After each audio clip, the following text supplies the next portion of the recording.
Hey everybody, welcome to Now You're Cooking with Natural Gas. I'm Jenna and this is Chef David here, and we are here at the Northwest Natural Appliance Center in Southeast Portland, and today we're cooking up a little chicken, a special recipe. We are. Yeah. This is a wine-braised chicken with mushrooms. It's a recipe that my mom used to make all the time for a company.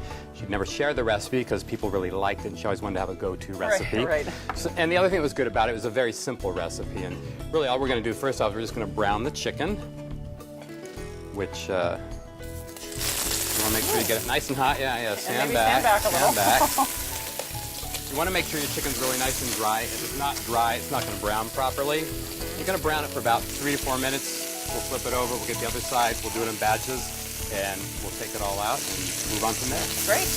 All right, we finished browning the chicken, so we're going to take it out. We're going to get rid of a little bit of the oil, and then we're going to start sweating down the vegetables. We're going to add a couple tablespoons of butter to the pan. We didn't want all the chicken fat in there. And then next, as soon as that melts, we're going to go ahead and we're going to add the mushrooms. And we're doing this over medium heat, not quite as high as we were browning the chicken. And we're going to get some of the moisture out of these mushrooms, help them cook down a little bit. Okay, so you took the chicken out and then you reduced the oil and you added the mushrooms. I think that's interesting because I see shallots and garlic, right? Right, And you added the mushrooms first. And I would have done it the other way. You know, you probably could, but there's a lot of moisture in them, and I want to get the moisture out first. Otherwise, when I add the moisture, it's just going to add that moisture back to the onions and the shallots and the garlic. Okay. So I like to do it in that order. And it helps, you know, they browned up really nice, as you can tell. Yeah, beautiful. So now we're just going to let these sweat down just a little bit, and then we're going to add a little bit of wine just to glaze a little bit. Add our chicken back, add the rest of the wine, and then finish cooking. Okay, great. Can't wait. Okay, everything's sweat pretty nice down there. The vegetables look pretty good. So the next thing we're going to do is we're going to deglaze with a little wine. And Jen, if there's one thing I want you to know is that when you cook, you always have to taste all the ingredients. So you need to tell me if that's going to be okay. I think it's passable. It's going to work? Yeah, Okay. absolutely. All right. Thank you for letting me join in. No problem. So if you just want to give that a little stir, just kind of deglaze it just a little bit there. We can put the chicken back in, and let's put it face down, and we're going to cook it about halfway through, and then we're going to turn it up. That'll help give it an even cooking. Is that face down? Yeah. Okay. Either way, well, we're just going to rotate it halfway through. And then after that, we're going to add a cup of wine. We're going to bring that up to a nice simmer, and then we're going to cook that for probably around 30 to 35 minutes. So we don't get all the good juice that we had in the pan.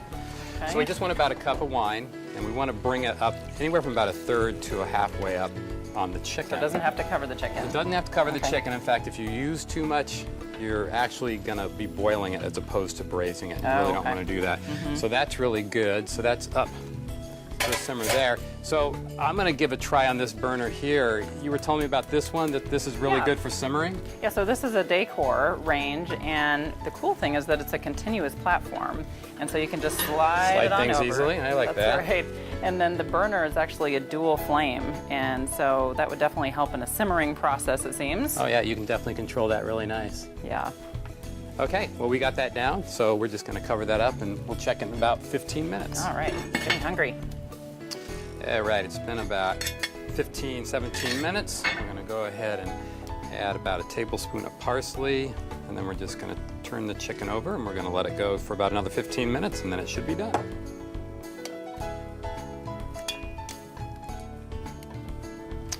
All right, that chicken is done.